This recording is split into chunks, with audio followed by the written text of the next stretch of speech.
ciclo? É um ciclo. Aleluia. Aleluia.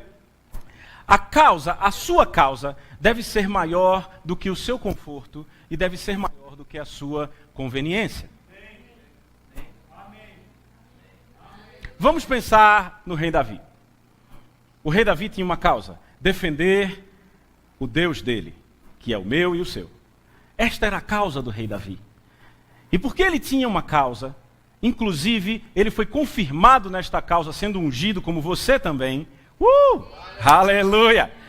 Desta forma, ele tinha uma convicção tão grande nessa causa, que a conveniência e o conforto dele não importavam. Tanto é que ele foi levar comida para os seus irmãos e viu o incircunciso filisteu falando impropérios contra o El Shaddai, o Deus Todo-Poderoso. E ele disse assim: quem é esse incircunciso filisteu? Eu vou contra ele.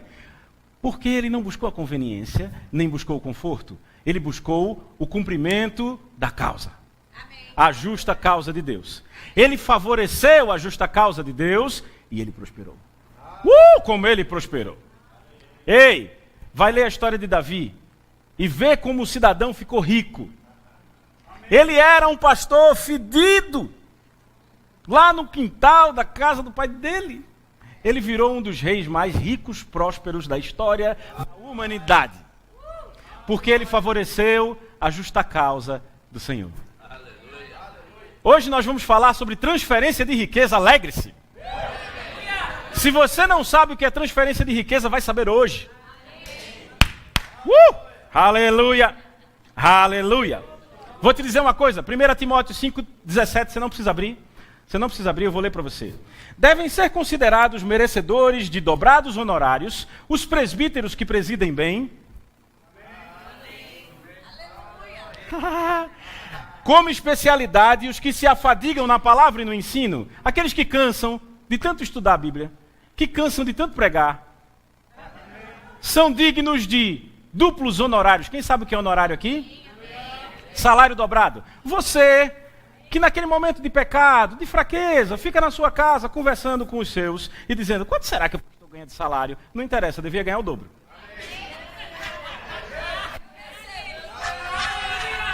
Fui eu não, está na Bíblia. Sabe por quê? Porque eles lutam pela justa causa. Uau! Está tudo tão claro? Aleluia! Abra aí, Deuteronômio 8:18. Eu já não aguento mais esses mesmos versículos sobre prosperidade. Não é coincidência, irmão. Se você não aguenta mais, tem alguma coisa dentro de você sendo confrontada. Mamon está começando a perder. Você sabe quem é Mamon? O Deus dinheiro. Ha ha ha. Você achou Deuteronômio 8:18? Eu vou te dizer uma coisa: o dinheiro só sabe o valor que ele tem quando chega na minha mão. Enquanto o dinheiro não chega na minha mão, ele não sabe o valor que ele tem. Porque quando ele chega na minha mão, a primeira coisa que eu penso é favorecer a causa.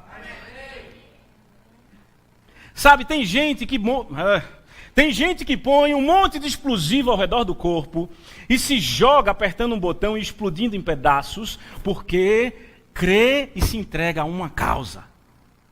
Você não precisa fazer isso.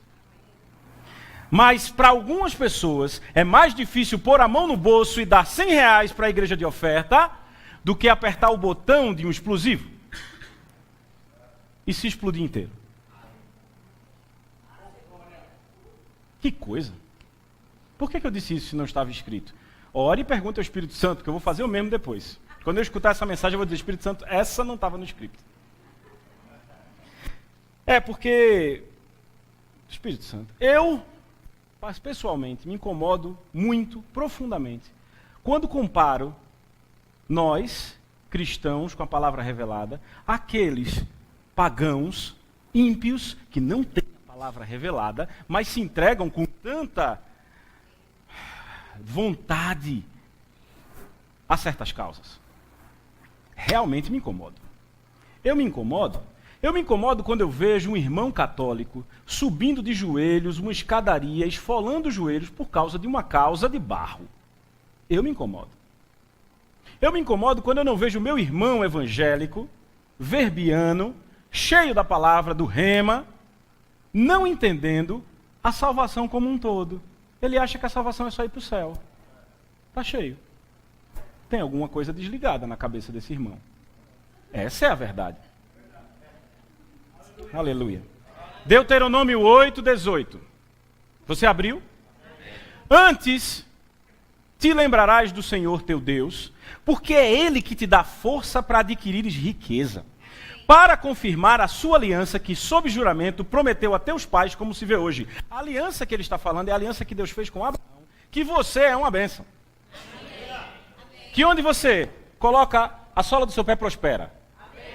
Para que ele cumpra esta aliança que ele fez com Abraão e passou para você através de Jesus, ele te dá poder para adquirir riqueza. Força para adquirir riqueza. Força para adquirir riqueza. Eu vou te explicar rapidamente o que é força. Você está vendo esse microfone aqui? Ui, tá ligado. Aleluia. Estava ligado? Não, estava desligado. Fui eu que... Está vendo esse microfone aqui? Será que eu tenho força para levantar esse microfone? Será? O que é que você acha? Eu tenho. Eu vou levantar esse microfone. Qual o esforço que eu estou fazendo para levantar esse microfone? Porque eu tenho força. Você entendeu? Eu vou dar outro exemplo para você entender. Este celular, eu consigo levantar. Eu tenho força para levantar este celular. Qual o esforço que eu estou fazendo? Talvez eu não tenha força suficiente para sozinho levantar esse caixa. Eu tenho, tá? Mas talvez eu não tenha. Não me acho um fracote. Se eu não tenho força, eu preciso fazer esforço.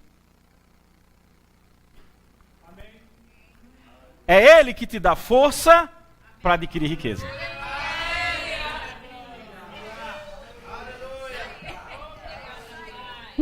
Se Ele te dá força para adquirir riqueza, você precisa fazer força? Tem algumas pessoas ainda que não estão crendo nisto. Se Ele te dá força para adquirir riqueza, você precisa fazer força? Mas, irmão, eu trabalho tão duro, uma coisa não está ligada à outra, porque a tua riqueza não vem do teu emprego. A tua riqueza vem... É simples. Vê só. Gênesis capítulo 2, muitos versículos hoje, né, irmão? Graças a Deus. Deus nos deu vários. Aleluia. Aleluia. Gênesis capítulo 2, abre aí, por favor. Aleluia. Você sabe que o Éden significa a presença de Deus? O Éden significa a presença de Deus. Repita, o Éden simboliza a presença de Deus. Versículo 10 do capítulo 2 diz assim: E saía um rio do Éden para regar o jardim, e dali se dividia. Presta atenção. Saía um rio do Éden, da presença de Deus, para regar o jardim, o lugar de comunhão do homem com Deus. E dali se dividia, repartindo-se em 4 braços. O primeiro chama-se Pison, é um rio. Sabe o que significa Pison? Aumento.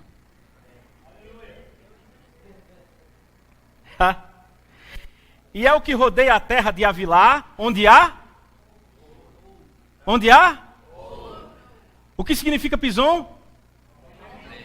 E ele vai para onde? No começo de tudo, Deus disse a você que Ele é o Deus, que quando você se coloca na presença dEle, Ele te dá aumento de...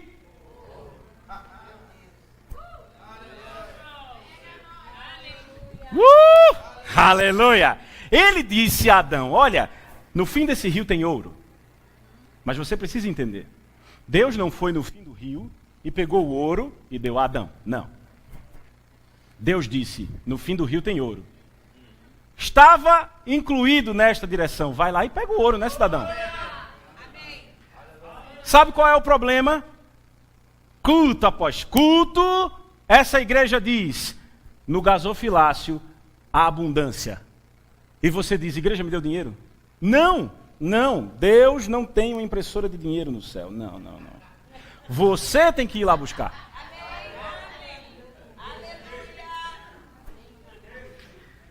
O ouro dessa terra é bom. Também se encontra um bidélio, seja lá o que isso for, e a pedra de ônix.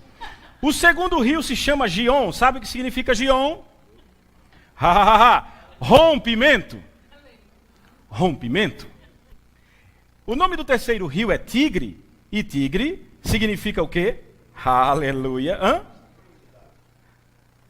Velocidade. Quando o homem se coloca na presença do Senhor, há aumento de ouro e velocidade no rompimento.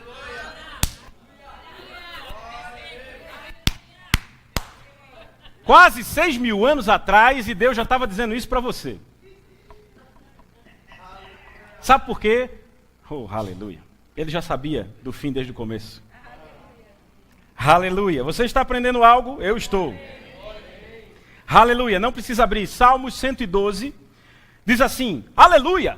Bem-aventurado o homem que teme ao Senhor e se compraz nos seus mandamentos, a sua descendência será poderosa na terra, será abençoada a geração dos justos. Na sua casa há prosperidade e riqueza. Que tal você pegar um versículo como esse, imprimir, se não tiver impressora, escrever numa folha de papel e colar nos 4 cantos da sua casa? Que tal? Que tal você começar a falar isso? E falar todos os dias, na minha casa há prosperidade e riqueza. Ao invés de você dizer, tem uma crise, você diz prosperidade e riqueza. Deus está te dizendo agora que ali tem ouro. Aqui tem ouro. Você tem que ir lá buscar. Aleluia! Ouça só. Quando os reis magos foram até Jesus, Jesus tinha nascido, você lembra disso? E ele teve que sair correndo do lugar onde ele estava por causa da profecia, porque ele estava sendo perseguido, queriam matar os primogênitos, lembram disso? Quando os reis magos foram ter com Jesus, a Bíblia diz em Mateus 2:2 que eles foram adorá-lo. Repita, os reis magos foram adorar a Jesus. E eles chegaram lá, olha só, eles chegaram lá, sentaram, eu não lembro o nome dos reis magos, mas um deles tocava carrom. E ele sentou e começou a tocar. O outro rei mago tocava cítara. E o outro rei mago começou a cantar. Glória a Jesus, grandioso é Jesus. A Bíblia diz isso? Eu também não digo não. Mas a Bíblia diz que os reis magos foram adorá-lo. É ou não é?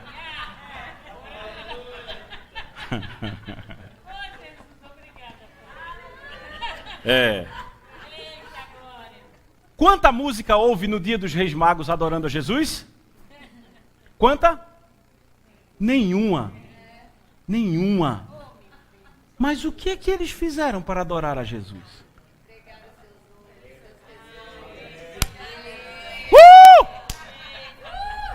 Primeira coisa foi ouro. Eu sou um verdadeiro adorador. Eu adoro. Oh, aleluia. Vamos, irmão, é a hora da oferta. Vixe. Eu não sei por que tem que ter esse momento. Eu não sei por quê. Olha, eu vou parar de ir para essa igreja, que essa igreja só tem esse negócio de oferta. Gosto não. Mas você não é um verdadeiro adorador? A Bíblia diz que os reis magos adoraram com ouro, incenso e mirra. Deixa eu te dizer, isso era bem caro naquela época, viu? A tal da mirra era um negócio bem caro. Você está entendendo? Está tudo ligado. É uma cadeia. Aleluia. Você lembra daquele momento que aquela mulher sirofenícia pediu a Jesus que ele fizesse algo por ela, né? E estava implorando para ele, e ele disse assim: não é justo tirar o pão dos filhos e dar para... A gente vai começar a entrar no nosso tema, não começamos ainda. Jesus disse, não é justo tirar o pão dos filhos e entregar aos cachorrinhos. O pão era a palavra. Mas esse princípio é um princípio divino, porque Jesus disse que ele só fazia o que via o Pai, fazer. Ele só dizia o que ouvia o pai dizer. Quando ele disse não é justo, preste atenção nas palavras, não é justo tirar o pão dos filhos e dar aos cachorrinhos. Eu vou ler esse versículo porque esse versículo é demais. Provérbios 13, 22, não precisa abrir, só anote, são muitos versículos, não dá tempo. Diz assim, o homem de bem, Provérbios 13, 22, o homem de bem deixa herança aos... Não, abra porque a gente precisa. Tem certas coisas que o tempo pode esperar. Eita. Eu falei isso? Eu falei. Aleluia! Depois anotem e me digam que eu falei isso, amém? Porque eu quero meditar nisso também. O homem de bem, Provérbios 13, 22. O homem de bem deixa a herança aos filhos dos seus filhos, mas a riqueza do pecador é depositada para... Você entendeu? Eu vou ler de novo. O homem de bem deixa a herança aos seus filhos, mas a riqueza do pecador é depositada para o justo. Eu quero que você entenda os termos que ele está usando. O homem de bem deixa herança aos seus. Não é justo tirar o pão dos filhos. Não é justo tirar o pão dos filhos e dar aos cachorrinhos.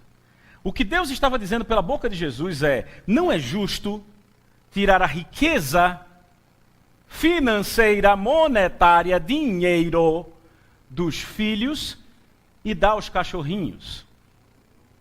Um cachorro é um cão. O filho do cão é? O filho do cachorro é? Não é justo. Não é justo. Vou dizer de novo, não é justo tirar o dinheiro dos filhos e dar para os ímpios. Não é justo. Por isso que, aleluia, por isso que Provérbios diz que a riqueza dos cachorrinhos, do pecador, é depositada para o justo. Aleluia! Que palavra perfeita, Senhor! Que Bíblia é essa? Meu Deus do céu, que Bíblia é essa? Seja ela qual a tradução que for. O Espírito Santo ele é tão sábio, tão sábio, tão sábio, tão sábio, que ele fez todas as traduções e versões da Bíblia dizerem a mesma coisa de formas diferentes. Uau! Uou, aleluia! Toda vez que eu vejo um ímpio, que eu sei que ele é ímpio, e eu sei que ele é ímpio por causa do que ele faz no trânsito, de repente. Toda vez que eu vejo um ímpio passando na minha frente, com um carrão, sabe o que é que eu digo? Não é justo. Não é justo. Não é justo. Eu olho para o meu carro, por melhor que ele seja, e digo, não é justo. Algo precisa ser feito. No fim deste rio há ouro. Eu tenho que ir lá buscar. Não adianta só eu amaldiçoar o cara. Até porque isso nem deve ser feito. Porque você tem a vida de Deus e o amor de Deus derramado no seu coração pelo Espírito Santo. Então não adianta, quando eu digo amaldiçoar, não é só com palavras não, é com pensamento também. Inveja é amaldiçoar. Amém? Agora olha só, vou te contar uma história. Uma vez um homem de Deus estava em Nova York, numa avenida muito movimentada, e na hora que ele estendeu a mão para pegar o táxi parou bem na frente dele. Abriu a porta e ele foi entrar. Quando ele foi entrar naquele táxi, veio um alto executivo no seu terno Armani muito bem cortado, correndo desesperado, com seus sapatos caríssimos, seu relógio Rolex, esbarrou no homem de Deus e entrou no carro. Entrou no táxi, fechou a porta e foi embora. Tinha um homem do lado desse homem de Deus e disse assim, é um folgado, não é? Ele fez, não, trabalha para mim.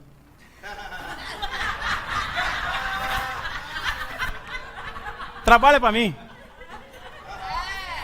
Tá me servindo. Ele está indo ganhar dinheiro para mim. Porque a riqueza do pecador é depositada aqui, ó. Aí, ó. Ah, Tiago. Tiago é ele. Ah, Samico. Eu não acho isso justo. Eu não acho isso justo. Tudo bem, irmão. A Bíblia diz que é assim. Então você não diz, ah, Samico, você diz, ah, Deus, eu não acho isso justo. E aí você se acerta com ele. Vamos falar sobre transferência de riqueza. Quantos aqui sabem o que é transferência? A Natália, que trabalha no banco, sabe muito bem o que é uma transferência. Você também sabe. Transferência é tirar de um lugar e colocar em outro. Transferência de riqueza. Isso já aconteceu na Bíblia? Existe jurisprudência? Ora, mas pois é claro, e eu vou te dar não uma, duas, mas 3 testemunhas. Abra a sua Bíblia em 2 Reis, capítulo 6.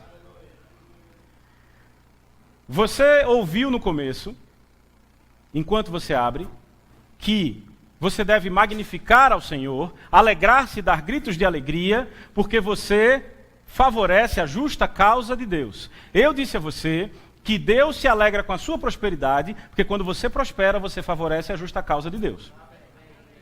Então vamos entender. 2 Reis, capítulo 6, versículo 24. Eu vou ler um pouco rápido e você acompanha. Diz assim: algum tempo depois, Ben-Hadad, rei da Síria, mobilizou todo o seu exército e cercou Samaria. O cerco durou tanto e causou tamanha fome que a cabeça de jumento chegou a valer 80 peças de prata e uma caneca de esterco de pomba. Eita! 5 peças de prata. O povo estava comendo estrume, meu irmão. O povo estava comendo esterco de pomba. Por quê? Se ele está dizendo quanto custava uma caneca de esterco de pomba, é porque tinha gente para pagar. Hã? Aleluia. Aí pula um pouquinho e vai para 2 Reis 7. Mais adiante um pouquinho. 7:1. Diz assim: Eliseu disse, ouçam o que diz Deus. Versão a mensagem. A fome acabou. Eliseu, o profeta, disse, a fome acabou. Acabou a miséria, acabou a pobreza, acabou essa pataquada aqui de escassez. Amanhã, a esta hora, haverá comida em abundância. 1 medida de farinha ou 2 medidas de cevada serão vendidas por 1 peça de prata no mercado, na entrada de Samaria. Olha para mim um pouquinho. O que Eliseu estava dizendo era o seguinte: essa fome que está acontecendo agora acabou. O que era vendido muito caro agora vai ser vendido barato, porque todo mundo vai ter dinheiro. Inclusive, nesse momento, um servo do rei disse assim: por acaso Deus vai fazer chover comida? E Eliseu disse: vai, mas tu não vai comer?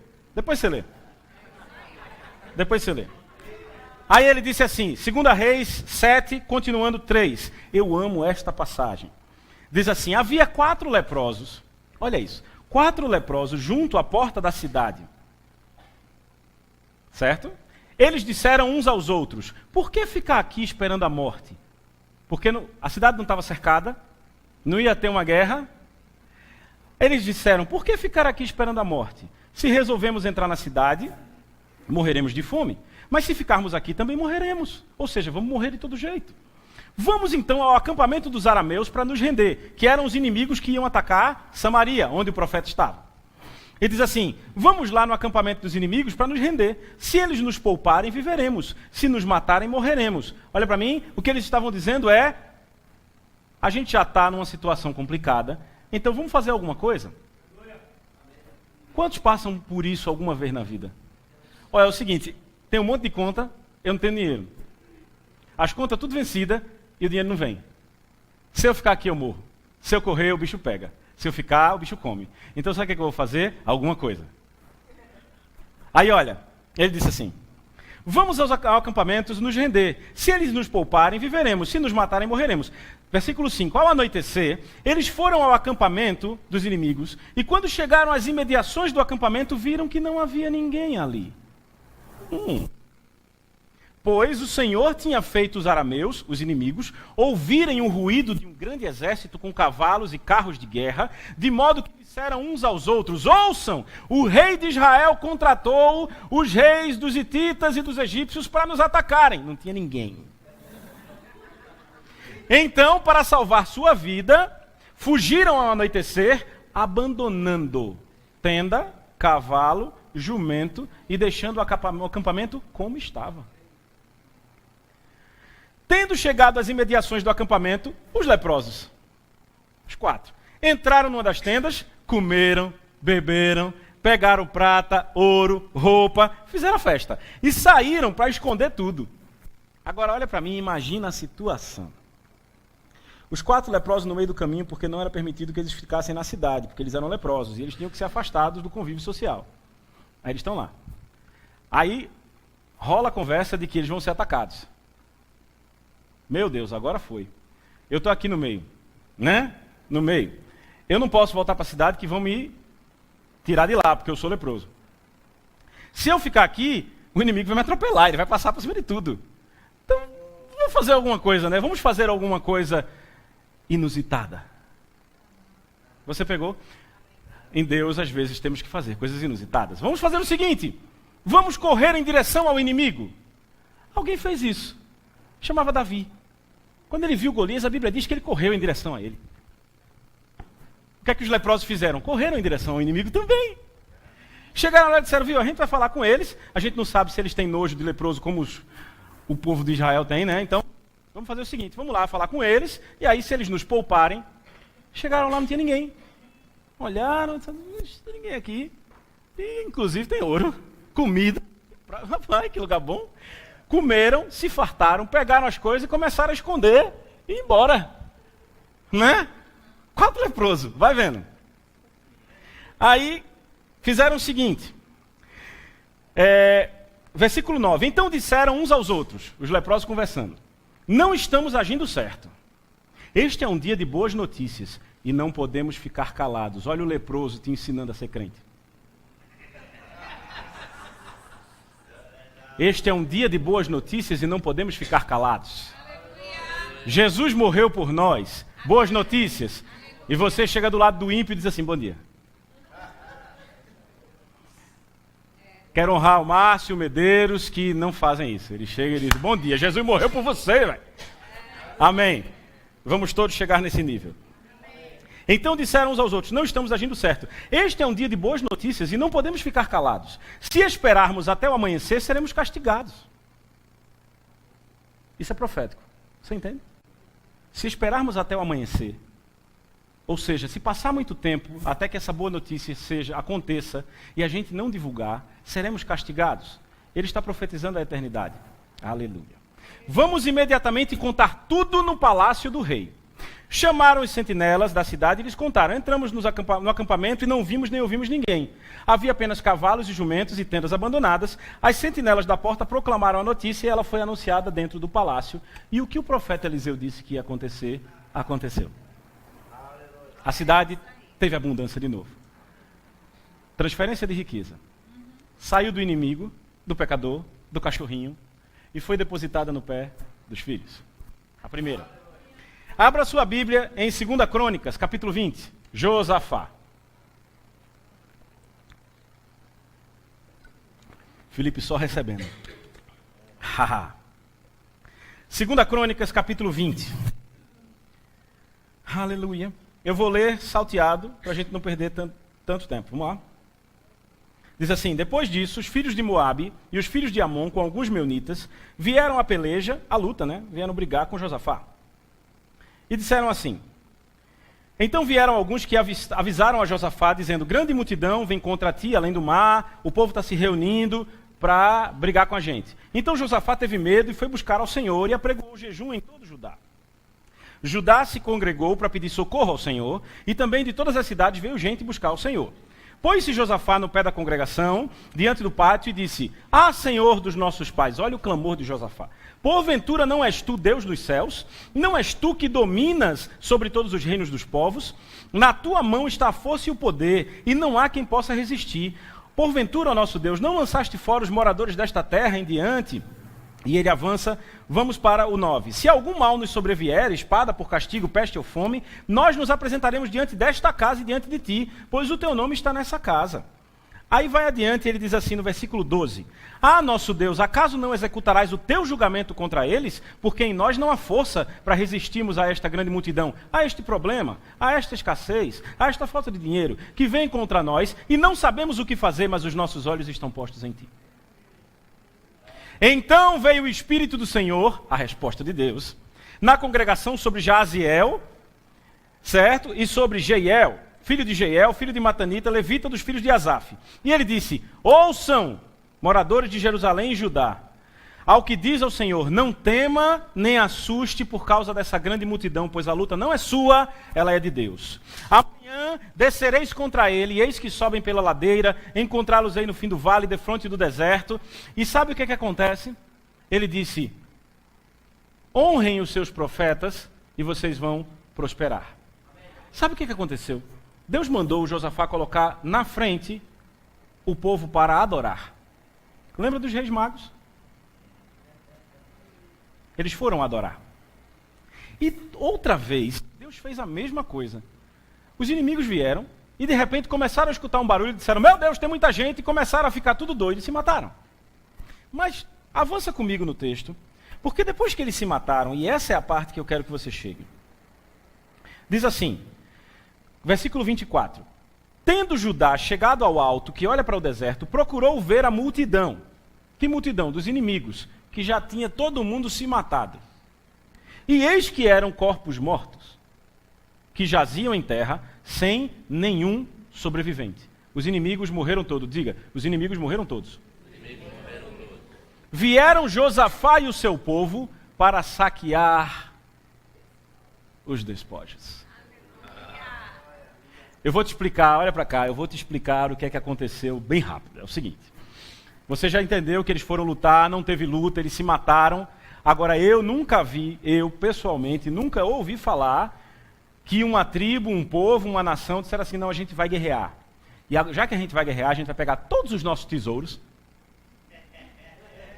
e a gente vai botar os tesouros tudo nas mochilas e vai para a guerra cheio de dinheiro, cheio de ouro, cheio de dinheiro. Todo o dinheiro da minha casa eu vou levar para a guerra. Eu nunca vi isso na minha vida, só na Bíblia. Eu vou te dizer o contexto. Eles estavam tão certos que iam vencer, que eles já queriam instituir naquele lugar que eles iam dominar a colônia deles, o reinado deles. Coitadinhos.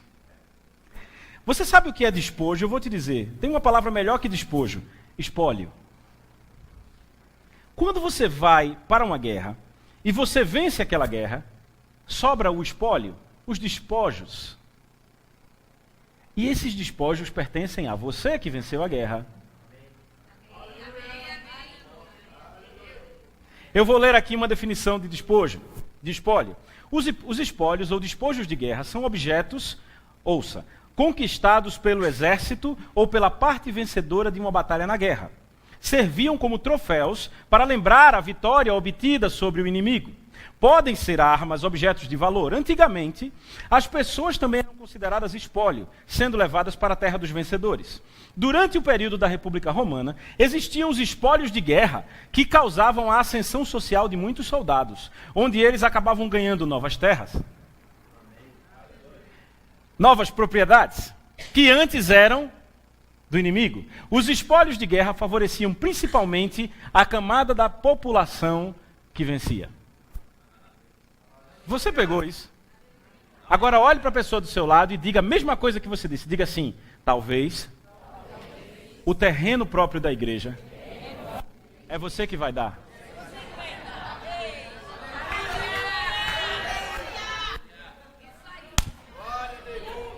A Bíblia diz que os reis magos viajaram uma grande distância para adorar ao Senhor com as suas riquezas. E se nesse momento alguém está viajando uma grande distância,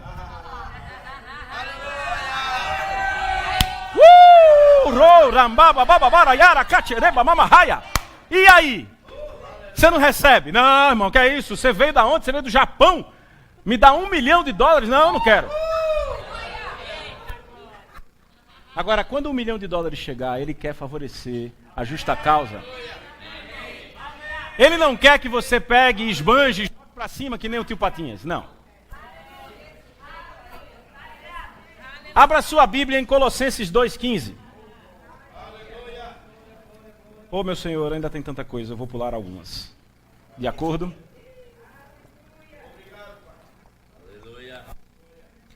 Colossenses 2,15, achou? Diz assim: despojando, olha a palavrinha aí, despojando os principados e potestades, publicamente os expôs ao desprezo, Triunfando deles na cruz. Você entendeu isso? Eu te dei 2 provas de transferência de riqueza, eu vou te dar a terceira, mas eu não vou ler por causa do tempo. Quando o povo de Israel, eu vou te dar as referências para você, se duvidar de mim, confie, não é? Porque os de... É isso aí. Êxodo 12, 36, se quiser anotar. Você pode ler Êxodo de 12 a 35 e 37. Se você tiver Strongs, você coloca o seu dedinho lá na palavra que diz encontrar favor dos egípcios e você vai ver o que significa, eu vou te dizer agora. Quando o povo de Israel saiu do Egito, quantos sabem que o povo de Israel era cativo do Egito? Era escravo do Egito. E depois das pragas, Deus mandou fazer a Páscoa, instituiu a Páscoa, todo aquele processo, os umbrais. Quando o povo de Israel saiu do Egito, Deus disse, vai lá nos egípcios e pede dinheiro. Pode pedir. Olha a situação. E a Bíblia diz que eles pediram. E o texto diz que o Senhor fez que o seu povo encontrasse favor da parte dos egípcios, de maneira que estes lhe davam o que pediam. Essa palavra encontrar favor significa pedir emprestado. Uau! Ai, ai, ai, como assim? Use a sua Bíblia em Strongs, se você não tiver, consulte aonde tiver, na internet tem de graça, Google. Certo? E aí você vai entender que esta expressão, encontrar favor, significa pedir emprestado. Deus disse, vá lá e peça dinheiro aos egípcios. O que é que o povo de Israel fez? Viu? A gente que era escravo, queria emprestado um dinheiro aí. Vocês não podem emprestar a gente? Sabe o que foi que os egípcios disseram? Lógico, toma tudo. A Bíblia diz que eles saíram com muito ouro e muita prata. E você já conhece a história, já assistiu a novela? Não, você leu a Bíblia. Ah, isso aí. Peguei você, hein? Ahá. Olha só. Você já conhece a história. E aí o que aconteceu? O povo do Egito, o povo de Israel saiu do Egito, caminhou pelo deserto, os egípcios desistiram de deixar eles irem, foram atrás, Faraó e os seus nobres e os seus cavaleiros foram todos atrás dele. E o que aconteceu? Morreu todo mundo afogado. Todo mundo já sabe da história. Mas tem uma coisa que talvez você não tenha percebido. A Bíblia diz que quando chegaram do outro lado e viram que os egípcios estavam mortos, Miriam, com o seu pandeiro, tá. Quem cuida do departamento infantil pegou a música da Aline Barros. Quando Miriam começou a dançar de alegria, o povo se alegrou. E o povo disse, Miriam está alegre. Aí você lê a história e faz, Miriam está alegre porque Deus libertou o povo. E o dinheiro emprestado? Vai pagar para quem? Se os credores morreram todos. Aleluia!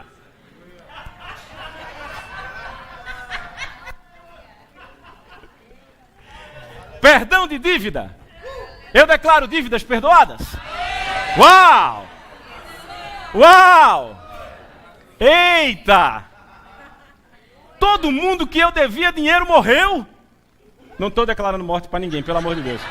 É uma história bíblica, por favor, entendam. Os egípcios morreram, foi uma situação pontual. Aleluia! Aleluia! Efésios 1:15. Você não precisa abrir, é a oração de Efésios, que todo mundo conhece. Diz assim, eu também tenho ouvido da fé, não cesso de dar graças por vós, fazendo menção de vós nas minhas orações, para que Deus, de nosso Senhor Jesus Cristo, Pai da glória, vos conceda espírito de sabedoria e de revelação no pleno conhecimento dele, e iluminados os olhos do vosso coração, para saberdes qual a esperança do seu chamamento e qual a riqueza da glória da herança. Ele diz para iluminar os olhos. Sabe por quê? Porque quando você tem olhos iluminados, você vê. E você só pode ter aquilo que você vê. Uau! Você só pode ter aquilo que você vê. Por isso Paulo ora, ilumine os olhos deles para que eles vejam. E vendo, tenham. Onde os seus olhos chegarem, os seus pés irão chegar. Oh, aleluia! É muita coisa, meu irmão, mas está tudo junto. Você só precisa querer, porque no fim do rio... Aleluia! Vamos começar a concluir. A palavra igreja, olha para mim, a palavra igreja, ia dizer eclésia, é igreja. A palavra igreja vem da palavra eclésia. E eu vou te falar uma definição que eu fui lá buscar no Google, entendeu? Eu não sei de qual não, eu uso eclésia. A raiz significa convocar, convocação. Toda vez que o seu pastor, a Teresa, eu ia dizer a sua pastora, mas por questões técnicas não. Toda vez que o seu pastor ou a liderança diz, tem culto, é uma convocação da eclésia, da igreja. E eu vou ler para você uma definição de um estudioso da Bíblia sobre qual era o papel desta palavra eclésia. Ouça com atenção. A eclésia era um ajuntamento de cidadãos do céu. Eu estou dizendo isso, do céu. Era uma assembleia. Eu moro num condomínio. Meu condomínio tem 8 prédios, 480 apartamentos. De tempos em tempos se convoca uma assembleia. E nessa assembleia se decidem coisas sobre o condomínio. Vou dizer de novo. Na assembleia do condomínio se decidem coisas sobre o condomínio. Quem vai na assembleia tem poder de dizer eu quero ou eu não quero.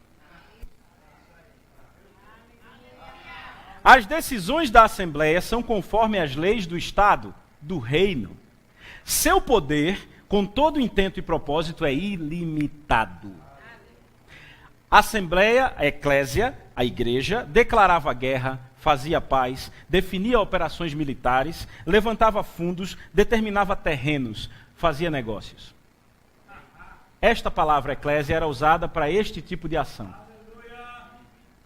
E a Bíblia usa essa palavra o tempo todo. Porque quando nós nos reunimos aqui, o nosso poder é ilimitado. Porque quando nós nos reunimos aqui, fazemos negócios sobrenaturais. Porque quando nós nos reunimos aqui, sabe o que a gente faz? A gente diz, o terreno está na nossa mão agora. É assim. Só que sabe o que acontece? O que acontece é o seguinte, muitas pessoas que estão aqui não têm consciência da autoridade que têm. Aí na hora que a gente diz, é nosso, alguns dizem, pode ser que seja. Aí isso começa a enfraquecer o que está sendo determinado. Por isso nós precisamos, como Paulo disse, termos todos a mesma disposição mental, unidos num só propósito. Qual é o propósito? Pagar as cadeiras já estão pagas. E não, eu vou ver se eu pago, pode ser, se não pagar, o que é que o pastor vai fazer? Meu Deus do céu, não faça isso. E se for fazer, faça longe da unção coletiva para não atrapalhar. Pelo menos isso. Você está entendendo porque você está numa igreja, numa assembleia, onde se definem coisas. Onde coisas são determinadas. O irmão Reagan ensinou uma coisa, e eu, dia desses, usei. Para provar mesmo, para ver se era. Eu sou franco? Eu queria ver se funcionava. O irmão Reagan disse que um dia ele estava numa pindaíba tão grande, ele não tinha dinheiro para nada. Para nada, nada. E ele disse a Deus, Deus, é o seguinte, eu estou servindo a você, essa sua justa causa aí, eu estou favorecendo. Mas sabe o que acontece? Meu filho eu não tenho dinheiro para botar meu filho numa escola boa, não tem nem comida em casa, a coisa está séria. Me dê dinheiro? Me dê dinheiro? Deus me dê dinheiro, Deus me dê dinheiro, Deus me dê dinheiro. Deus disse, para! Eu não tenho impressora de dinheiro aqui não. Eu não vou dar dinheiro para você. Jesus disse, darei autoridade sobre demônios. Amém. Jesus disse, todo poder me foi dado. E eu entrego a vocês. A autoridade é sua, irmão. Ela foi dada a você. Amém. E aí o irmão Reagan teve o discernimento. E eu vou te dar a receita do bolo para você fazer o bolo. Primeiro, reivindique o que é seu. É seu. É seu. O seu pai é o dono de todo o ouro e de toda a prata. Não é justo tirar o pão dos filhos e entregar aos cachorrinhos. É seu. Reivindique. É meu. Eu quero, é meu. Diga, é meu. Diga, é meu. Diga, o dinheiro é meu. Você entendeu isso? O dinheiro é meu. Primeiro ponto, o dinheiro é seu. Reivindique. Só que tem um cara enganado no meio dessa história. O nome dele é Satanás. É um enganado. ele acha que o dinheiro é dele. Quando ele disse lá a Jesus, tudo isso me foi dado, os reinos são meus e tal, foi antes de Jesus morrer. Jesus já morreu e ressuscitou. Mas ele continua com essa ideia. Ele continua achando que é dele. É seu. Diga, é meu. Diga, é meu. Reivindique. É meu. Mas não reivindique assim, é meu. Não, é meu. É meu. Sabe como aquela pessoa que está com muita fome, e só tem um bife no prato, é meu. Assim mesmo. De vez em quando eu estou comendo um hambúrguer, minha esposa no último pedaço faz amor, é meu. Brincadeira, eu divido com ela, eu reparto.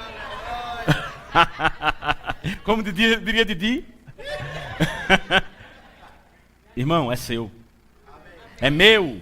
É meu. Você entendeu? A segunda coisa. Satanás, tire a mão do que é meu.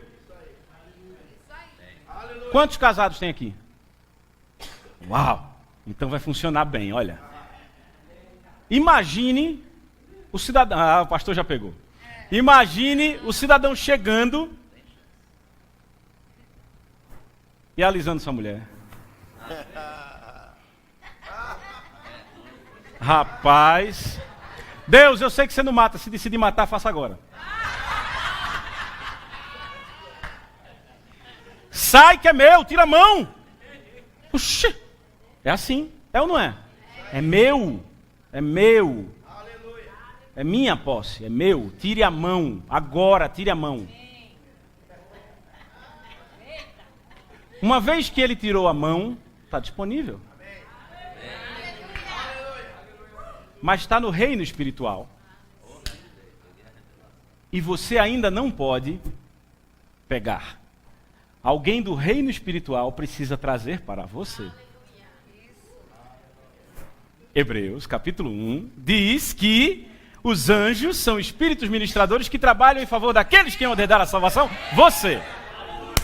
Os anjos trabalham a seu favor. Primeira, reivindique, é meu. Segunda, ordene, tire a mão. Terceira, comande. Anjos, vão buscar o meu dinheiro e tragam para mim. Quarto, agradeça. Obrigado, Pai, porque meu dinheiro já chegou. Eu te desafio, faz isso. Faz. Lembra de Naamã? O que é que custa dar uma mergulhadinha? Faz. Faz o teste. Fazei prova de mim, ele disse. E você vai ver se você não vai receber. Tem uma versão que diz, uma bênção tal que não vai ter lugar para guardar. Agora, tem uma revelação embutida aí. Tudo com Deus é abundância, meu irmão. Ele diz que você tem abundância para toda generosidade. Talvez você não tenha entendido a totalidade disso, eu vou te dar um pouquinho mais. Porque talvez eu também não tenha entendido a totalidade, mas eu entendo um pouquinho mais disso, que é o seguinte. Tudo que tem abundância transborda. Davi disse, o meu cálice. Quando transborda, você tem o suficiente para encher e passa. Por isso que você tem abundância para toda. Porque a generosidade faz parte da justa causa. Está tudo ligado. Então, quando você dizima, quando você oferta, você precisa entender isso. Você está plantando uma semente. Essa semente vai crescer e vai te dar em abundância. Ele diz, fazei prova de mim. Se eu não abrir as janelas do céu e derramar sobre você uma bênção sem medida, que não tem lugar para guardar, que vai transbordar. Então pare com esse pensamento medíocre. E, por favor, medíocre não é uma ofensa. Medíocre é aquilo que é mediano. É porque as pessoas, você é um medíocre. Talvez você seja, quem sabe, depende, é melhor não ser. Porque os medíocres são mornos, e os mornos, você já sabe o que Deus faz. Talvez você deva deixar de ser medíocre e dizer assim, Pai, me dê dinheiro, para que eu possa botar o meu filho numa boa escola, para que eu possa ter um carro, alimento na minha mesa e um cineminha no final de semana. Isso é mediocridade. Assim o terreno da igreja não vem pela sua mão, não. Pai, eu quero muito. Eu quero muito, porque para transbordar tem que encher. Para transbordar tem que encher primeiro. Então não tem como você abençoar o reino sem antes ser abençoado. Entenda isso. Entenda isso. Sabe, há 3 anos atrás eu tive diverticulite. Depois você pesquisa para ver o que é horrível. E eu fiquei no hospital uma semana inteira. E o Espírito Santo me tomou numa ousadia.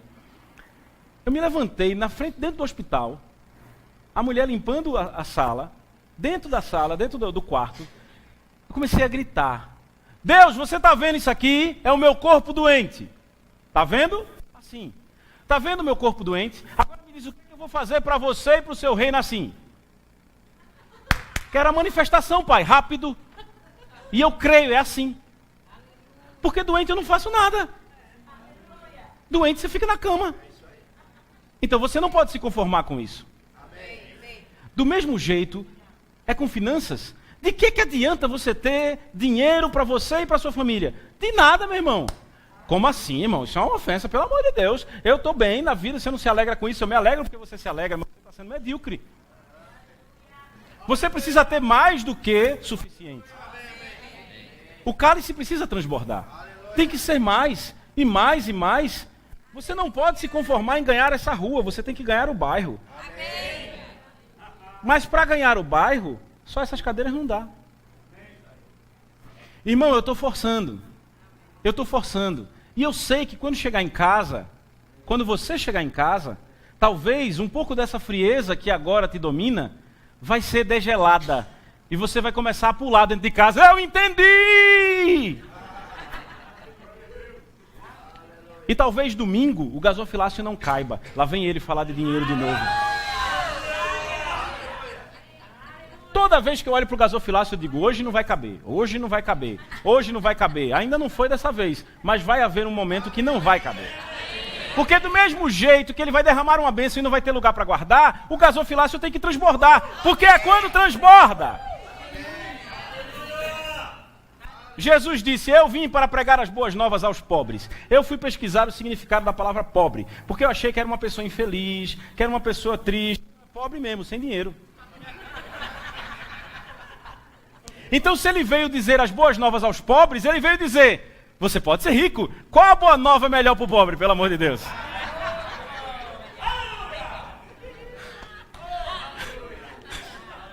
Meu Deus do céu. Você precisa entender isso, irmão. O meu tempo já acabou, mas você precisa entender isso. Eu estou forçando um pouquinho, eu sei que você tem paciência. Eu estou forçando um pouquinho você. O tempo passou, mas não passou tanto assim. Então deixa eu repassar com você, reivindique. E eu queria que você fizesse isso agora. Você pode ficar de pé?